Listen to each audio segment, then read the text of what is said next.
This is question number 4 of homework 8 for module 10. On January 1st of the current year here, if you finish reading this question, we can determine that the current year refers to the year of 2020, because that's the this number represents the next year, 2021. So the current year should be 2020. CCH Corporation entered into the following lease contract. Based on the facts, CCH Corporation classifies the lease as an operating lease. The company has 5% cost of debt capital. So first, let me put this information to my worksheet. So 5%, that's cost of debt. And so that will also be my discount rate when later on I calculate the present value of the lease payments. And the leased asset is office space. A lease term is 5 years. So from this, we can also sort of determine this must be operating lease, because the lease term is should be much shorter than expected life of a office space. And we know that one of the criteria to determine whether a lease is operating lease or finance lease or capital lease is that whether the lease term is close to the expected life or economic life of the asset for the lease. So annual lease payment $107,877 due at each year end. So this is about each year end. And in terms of the annuity, this also means it's an ordinary annuity rather than annuity due. Because annuity due, the first payment needs to be made at the beginning of the year. Upfront fees, $10,000 paid in cash. Required, note for the following questions, round your answers to the nearest whole dollar. Explain how the facts support the classification of the lease as an operating lease. So if we check the two choices here, one is of the lease value of the leased asset is being conveyed to CCH. If this is the case, then we should probably classify this as a finance lease, because if you go back to my lecture slides and check the criteria to determine whether a lease is an operating lease or a finance lease, we can find these sort of 5 criteria, right? Transfer of ownership, purchase option, lease term, present value, and specialized asset. And based on the present value, if we read it, this is the present value of the sum of the lease payments and any residual value guaranteed by the lessee equals or exceeds substantially all of the fair value of the underlying asset. So in order to determine whether this is a finance lease or operating lease, probably the firm needs to disclose the fair value of the underlying asset. So, and if that is the case, then we could classify that as a finance lease. But in this case, the value of the leased asset is not being conveyed to CCH, hence we can sort of determine it's an operating lease rather than a finance lease. As we said, another reason why it should be classified as an operating lease is the lease term. It's not as long as the expected economic life of the leased asset. B, determine the amount of the lease liability that CCH will add to its balance sheet at the inception of the lease. And we know this this means that because the liability is basically the present value of all the future lease payments, so we can just calculate the present value and fill in this blank. So we can just copy this to my worksheet. The annual lease payment is right here, and the lease term we know this is 5 years, right? This is 5 years. And if you want, you can also sort of add a row, which is the upfront cash payment. So this is $10,000. So this will be another sort of information provided by the setup. And the liability, as we said, this should be equal to the present value equals present value in the open it And the first argument here is the discount rate. So that's the cost of debt. And second one is the number of lease payments. So that's the lease term. And third one is the lease payment, the annual lease payment. And I want to add a negative sign in front of this because I want to get a positive present value. And we can ignore the subsequent arguments because those will be defined by their default terms. And this will be my the liability amount. But I want to check I think we already read the rounding requirement, which is to round to the nearest dollar. So I can just use a number and choose 0, keep the 0 decimal place. So that will give me the liability amount. Just copy that number back. And part C, C has two parts. And one, what amount will be added to the balance sheet as an asset? And we know that the balance sheet adjustment will need to be a liability, which is present value of the lease amount, and plus any lease payments made to the lessor at or before the lease commencement date, and minus lease incentives and plus initial direct cost of right of use asset incurred by the lessee. So in this case, we need to add this $10,000 of upfront cash payment to this liability, and that will give us the right of use asset, which we can put that into a into the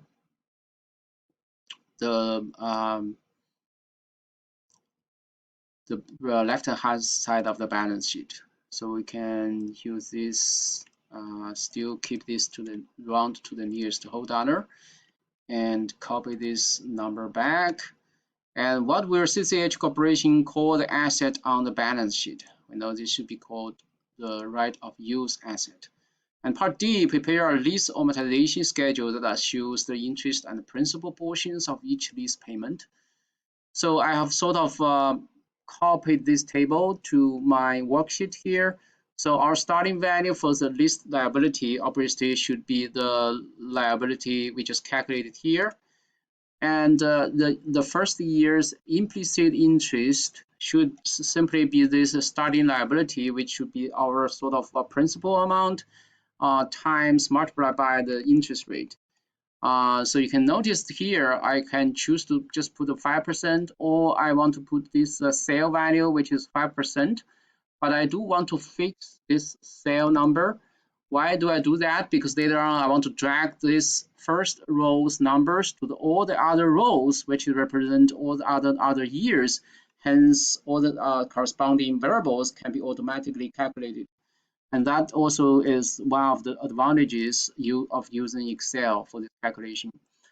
And so that's the implicit interest. And the lease amortization will be simply the annual lease payment minus this implicit interest. So that's going to be this annual payment. Again, I want to fix this sale value. So I don't want this annual payment will be fixed throughout the lease term, and minus this implicit interest. And lease liability by the end of the year should simply be the starting lease liability and minus this sort of the lease amortization amount. So that gives me the ending balance of the lease liability. And that also becomes the starting balance of the lease liability for the next year, year 2. So now I can simply drag the sale here to the other year for the second year. So these numbers you can double check, they make sense, right? So this is B2, C2, which is a B, a dollar B, and $2, which is simply this annual lease payment, and that subtract the G6, which is the implicit interest of year 2. That becomes the lease amortization for the year 2. And this will be the F6, which is the starting balance of year 2 for the lease liability, and subtract the H6, which is the lease amortization for this year. That will become the ending balance for the lease liability. So then I can drag this whole row to all the other years, and all these will automatically be calculated. And you can see that this is very convenient. So the rest of the job is simply to copy this number, all this number back, right? All this number back, and that will finish this work here.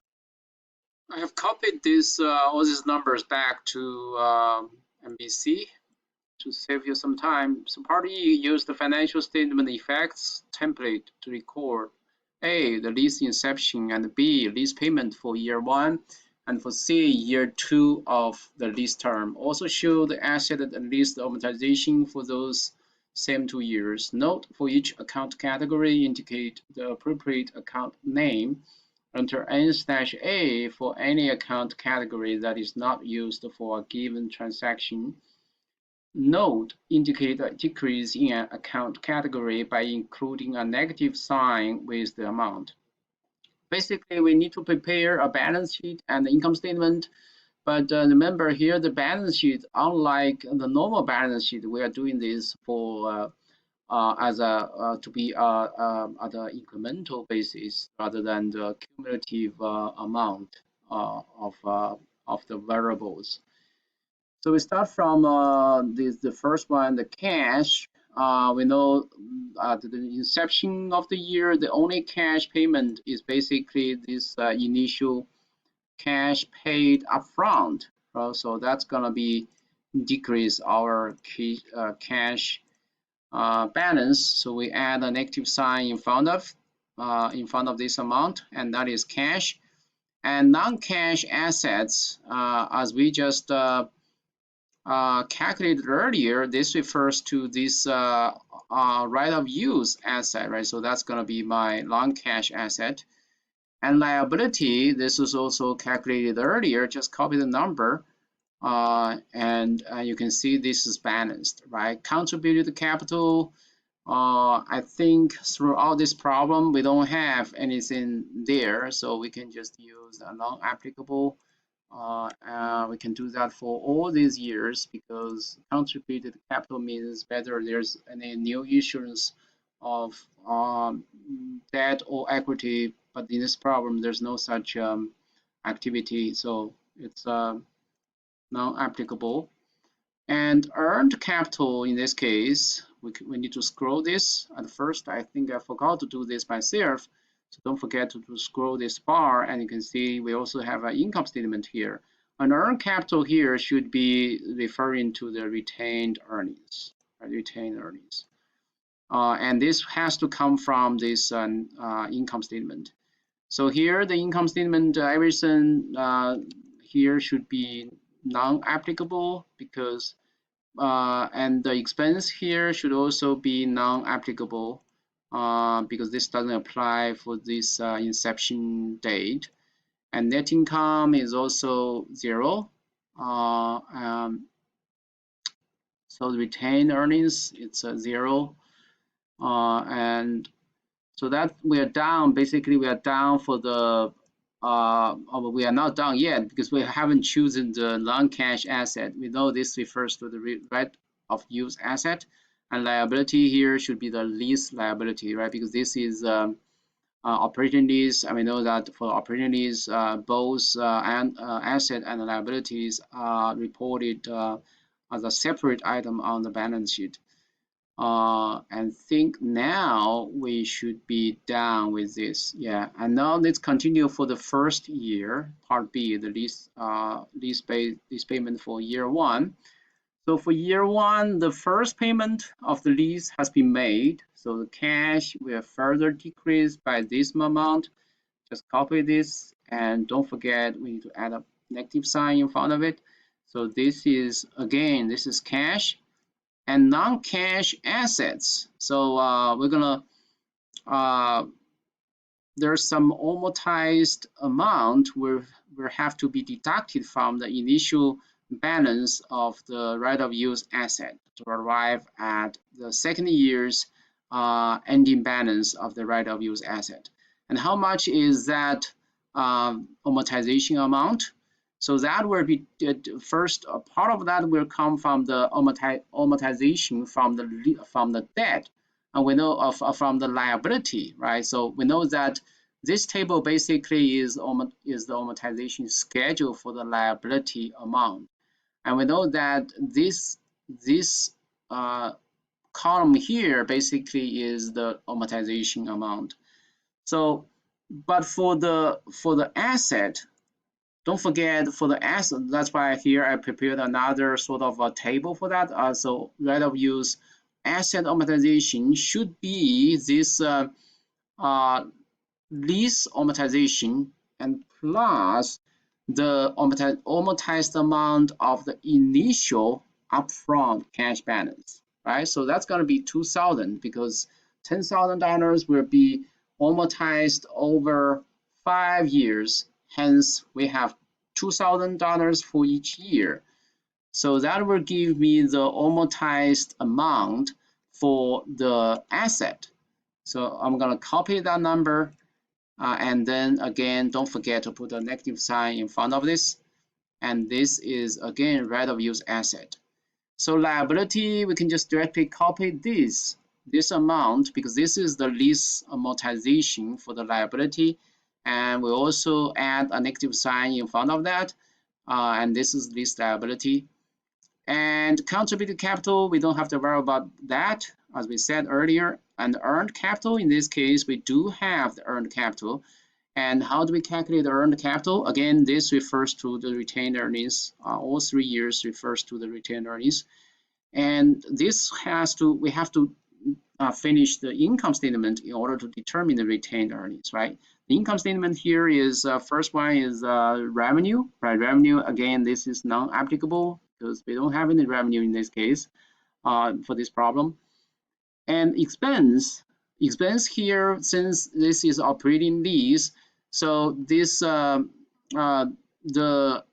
every year the lease payment plus the amortized amount of the initial $10,000 cash payment will be a rent expense, right? Will be recorded on the income statement as a rent expense, and that will be part of the operating expense. So, and how much is that? So that's gonna be simply be this. Just add this. So this is annual lease payment, and plus this $2,000. So that will be my expense. So here we don't have to add a negative sign in front of it because this is expense, and we notice here we already have a subtraction sign, minus sign here. So that will give me the minus 209,877, right? So this will be the net income, and net income will also be transferred to the balance sheet in the form of retained earnings. So that's going to be my earned capital for this year.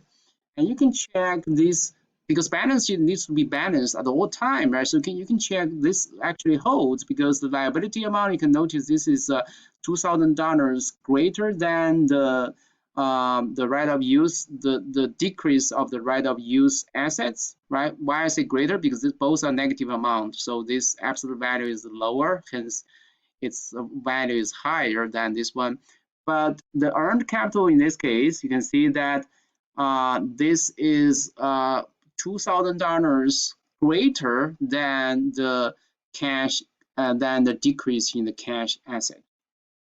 So that means my balance sheet is still balanced. So now let me continue for the second year.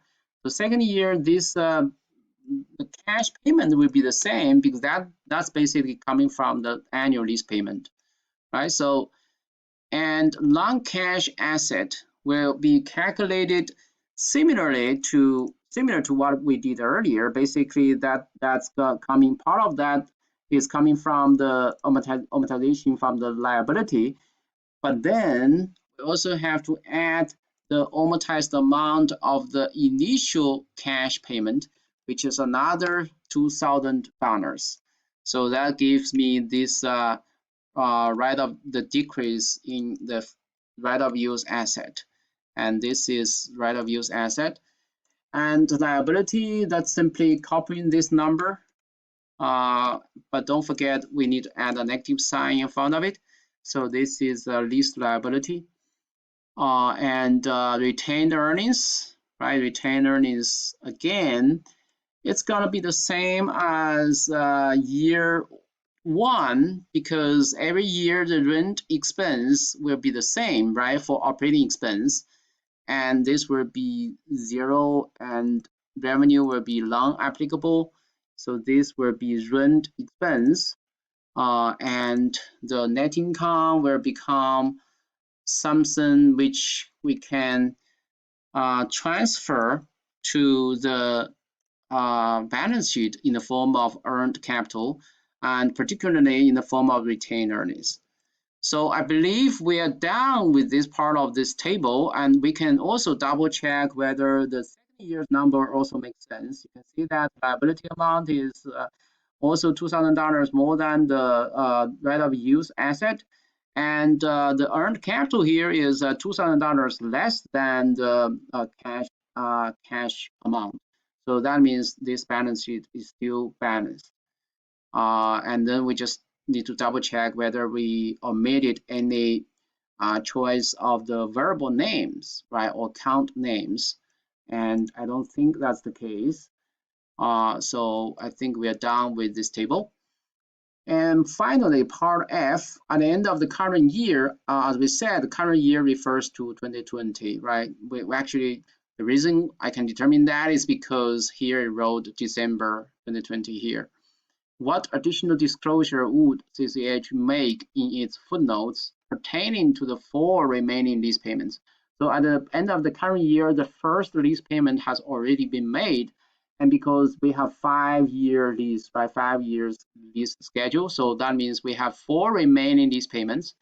Hence, the number for the first 4 blanks should be very easy to fill. It's just need to copy this annual lease payment, right? So just copy that for every year. And because the lease will expire by the end of the 4th year, so 2025, the lease payment will be 0, and thereafter will also be 0. And the total undiscontinued lease payments, actually this is a typo, it should be total undiscounted lease payments. I should simply be the sum of these 4. So if I wrote this as this, just copy that, and I want to add a dollar sign in front of this because I want to drag the sale to the other years. And this total undiscounted should be the sum of these 4. Right, so that gives me this amount. Just copy the number back. And the imputed interest, I want to calculate this imputed interest by the difference between this total operating lease liability and the total undiscounted lease payments. So how can I get the total operating lease liability? So this is basically the ending balance, right? This ending balance by the end of the first year. So that's my total liability by the end of the year. So just copy that number here and also copy that number here. The reason I need to copy, actually copy just the value. So I need to right click on this, paste the special and value here. And so now I can calculate this imputed interest will be the difference between this total operating lease liability and the total undiscounted lease payments. So that gives me this amount. But when you copy this back, notice here the negative sign disappears. So we need to add the negative sign in front of this number. And the weighted average remaining lease life in years, obviously this is 5. This is 4, sorry, because one payment has already been made. And the weighted average discount rate will be 5, right, 5%. So now I think just need to do a final check before we submit. I would recommend you to put this as a sort of a habit to do for any quiz or exams. So just check my answers. I think I forgot part of the questions, because that means I'm not filling in all the blanks. So just need to, oh, the final here. So that's the cash. So you see that that's why I said earlier, actually, I'm violating my own recommendations to some extent. Even though I double checked it, but I still omitted this.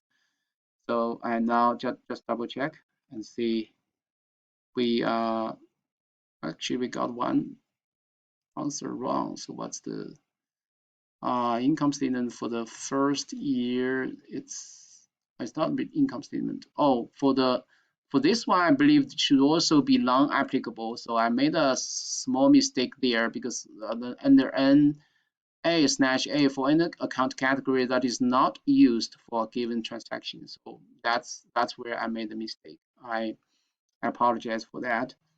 So I check my answer again. Now you can see we got the full score. The full score for this question is 80 points. So yeah, so you see that it's not easy to get full score actually.